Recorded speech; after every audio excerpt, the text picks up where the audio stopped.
Good day everyone, I am Jovelyn Kanya, your next reporter. So our topic for today is all about teachers' role in promoting knowledge of comprehension. So to correspond with the typical reading lesson, comprehension strategy instruction can be organized into three-part framework with specific activities used before, during, and after reading. So providing instructions such as following examples allows students to see, learn, and use a variety of comprehension strategies as they read. So the teacher's role in promoting knowledge of comprehension before reading. So before reading, the teacher may motivate students through activities that may increase their interest like book talks, dramatic readings, or display of arts related to the text, making the text relevant to students in some way. So as a future teacher, it is very relevant to motivate first the students before ta mag-read of books, especially when we're having a storytelling. For example, like showing pictures that are related to the stories and sharing or imparting your knowledge about the story. Ay kanang more bitaw sila ma-interested sa story nga imong basahon. Next is activate students' background knowledge that is important to the content of the text by discussing what student will read and what they already know about its topic and about the text organization. So sa kaninga part sa before reading is mura nimo ipahinumdum bitaw sa bata, like for example nakabasa na sila ng story, silbi imo silang pangutan-on ug unsay ilang natimana na nga story, and then ikaw pod as a teacher is imo pong ihatag imuhang own understanding or imuhang own nga nahinumduman about that story for them to kuan pod ma-activate pod ang ilahang interest sa story nga inyong basahon. No, in this area kanang imo silang pangutanon og unsa ilahang nahinumduman, unsa ilang nahibaw-an nga story. So it can also boost their interest on listening to the story na imong basahon sa ilaha. So, sa before reading in teacher's role in promoting knowledge of comprehension, dili ra ang teacher ang naay angay nga buhaton. Ang students pod is napod sila angay nga pagabuhaton. So, students with some help from the teacher may establish a purpose for reading, identify and discuss difficult words, phrases, and concepts in the text, review the text by surveying the title, illustrations, and unusual text structures to make predictions about its content. Next, think, talk, and write about the topic of the text. So first, the students will establish a purpose for reading. So mag-establish sila nga hunahuna sila nganong kanang unsay purpose nganong mubasa ta? Unsay purpose nganong kailangan ta mubasa? Next is identify and discuss difficult words, phrases, and concepts in the text.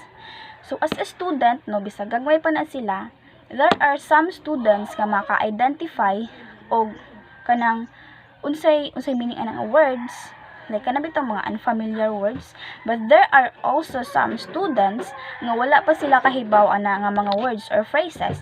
So as a teacher, you will help the students enlighten and give your knowledge about that certain words or that certain phrases nga mabasa nimo sa textbook.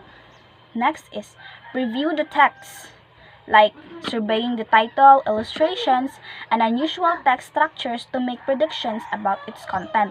So imo siyang i-preview ang mga basahon nimo unsay title, then by that ang title din nasa na siya cover pic, di na siya mawala ang cover. So sa kana is ang student makapredict na sila og unsay mahitabuan nga story.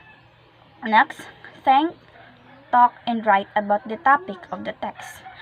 So as it's kanang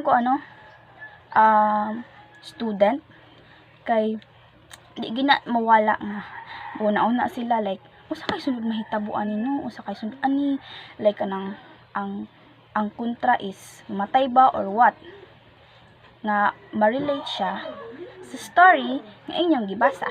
Let's move on now to during reading in teacher's role in promoting knowledge of comprehension.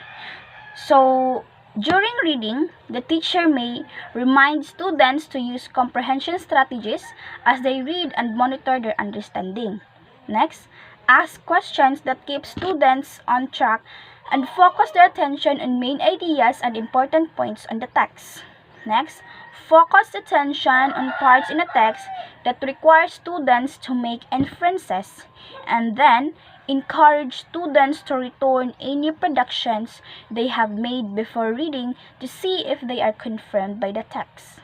First, teacher's role during reading is to remind the students about the or to use the comprehension strategies like kanang what are the ways for them to understand the story or that certain sentences. Next is to ask questions. So during reading, dapat mangutana ka sa students o kanang kuan like unsay nahitabo ni Maria ana baron ang pangan sa karakter, what happened next, unya mangutana sad ka nga kanang paminaw ninyo unsay sunod nga mahitabuan ni nga scene, no ana siya. Next is focus attention on parts in the text that require students to make inferences. So dapat as a teacher, you will focus your attention sa parts ra sa text, like dili ka musimang kanang kabitang mag story ka nya wala na siya ang imong explanation is wala na natunong sa story nga inyong gibasa, like out of nowhere na kayo. Encourage students to return any predictions they have made before reading to see if they are confirmed by the text. So, di ba, nakabantay mo before reading is nag-ask ka sa students o what are they own nilang predictions ba. Kay ang mga bata is di gina mawala ang ilahang predictions when it comes to stories. Kay sa picture pa lang daan, like sa cover page is makadetermine na sila og unsay mahitabo nga na ba. Pero not all students or children nga ang ilahang predictions is sakto, but most of the time ang mga students or children is mo give gina sa ilahang idea on what are their predictions about sa story. So dire is imong i-encourage ang students nga ay imong i-confirm ang prediction sa students og sakto ba sila or dili sa ilahang own predictions lang nila about sa stories by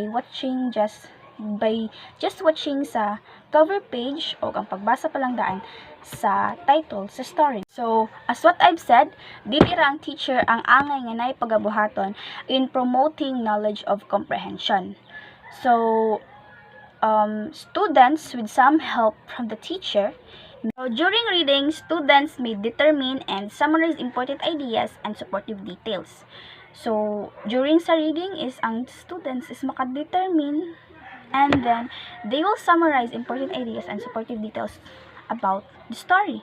For example is kanang mayon na sila nga kanang mo dining ang hitabo ni kuan kay namatay si kuan unya ang other character is kanang nawala muna siya for them mo na ilahang pag-summarize though wala pa naman ang story.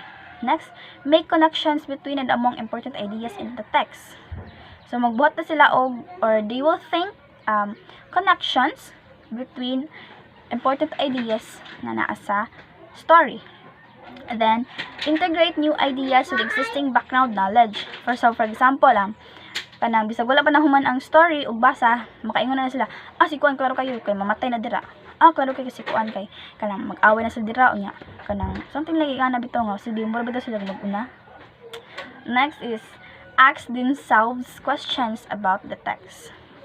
So naay uban students nga like makapunta na sila nga kanang ano kahang niingana na siya no, ano kahang namatay siya no nya kanang asa ka to siya padungsa like kana bitaw mo katagawag ta ang character yan uso kay na kanang it is very common nga mo kay nagawa ang character then by the end of the story is mabalik to siya with kanang kuan na lahi na ang iyahang murag personality mo na siya ni-evolve that.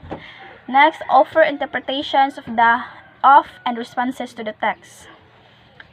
So kanang sa kaninga part is there are some students nga like kanang for me lang ha, like actions ila bitong tagaan og kanang himuan nila og ilahang own scene, and then like magbuhat-buhat sila og ilahang kanang responses, like kanang mura bitong ilang kalabanon something like kana ba. Parehas akong like, mga pag-umangkod, like for example magbasa ka og story, magkuan-kuan din na sila ngay kanang mura bitaw sila mag-fight pod nagkuan ba, basta yung ana murag ilahang i-act. Then check understanding by paraphrasing or restating important and difficult sentences and paragraphs. So ang students is ilaha pud lang i-check ug nakasabot ba sila ana nga mga sentences or phrases nga naa sa story para mas madali sila nga makasabot og unsay nahitabo sa story. Kay not all stories is kanang naay ang gipanggamit is mga simple words. There are also stories ang gipanggamit nga mga words or phrases is very unfamiliar kaayo sa mga students, especially primary schoolers. Then visualize character settings or events in the text. So katong ingon nimo nga kanang inyong i-visualize og kanang unsay character ana niya, asa ang ilang settings or unsay nahitabo nga naa sa story. So we're done. Before reading and during reading in teachers' roles in promoting knowledge of comprehension. Now, let's move on to after reading. So, after reading, the teachers will guide the discussions of the reading. The teacher will summarize the story shorter. Kaya, mura bitaw siya, diri sa part is mura nag-review. What are the happenings sa story? Next, ask students to recall and tell in their own words the important part of the text. So, in this area is, mangutana ang teacher ug unsa ilang nahinumduman sa story. Then, ang students is silbi ila pud i-summarize og unsa ang ilahang nahinumduman sa pagpaminaw sa story. And then, the teacher may offer students opportunities to respond to the reading in various ways, including through writing, dramatic play, music theater, videos, debates, or pantomime. So the teacher will kanang kuan, mag-give siya or either mag-give siya og activity or quiz nga kanang ang questions dapat rabod sa story. But kanang ang pinaka-common jud ani no sa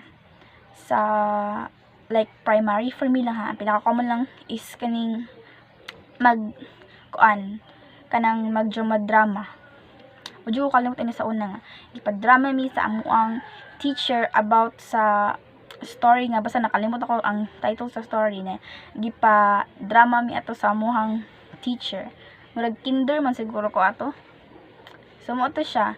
Mo nay kanang some examples nga ipabuhat sa teacher to the students after reading in promoting knowledge of comprehension to the students. After reading, the students, with some help from the teacher, may evaluate and discuss the ideas encountered in the text.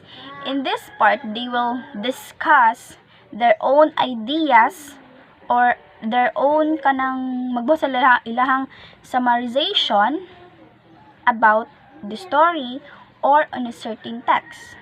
Then apply and extend these ideas to other texts and real life situations. So some students are going to apply what they have learned from the story in real life. Then summarize what was read and retelling the main ideas. So motong giingon nga, they will summarize and they will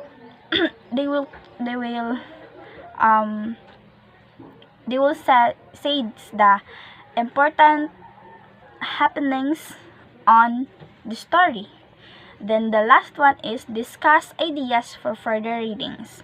So they will discuss their own ideas sa story nga murag ila pong magamit sa kanang like ila barong basahan og balik ang story like that ingana. So that are the rules of a teacher in promoting knowledge of comprehension with some help of the students nga mas mapadali ang ilahang pagkat-on kay dili ra tanan nga imong iasa sa teacher. Dapat ikaw as a student is you will do your best for you to learn pod. Kay not at all times naa ang imuhang teacher for you to educate. So that's all. Thank you for listening and goodbye.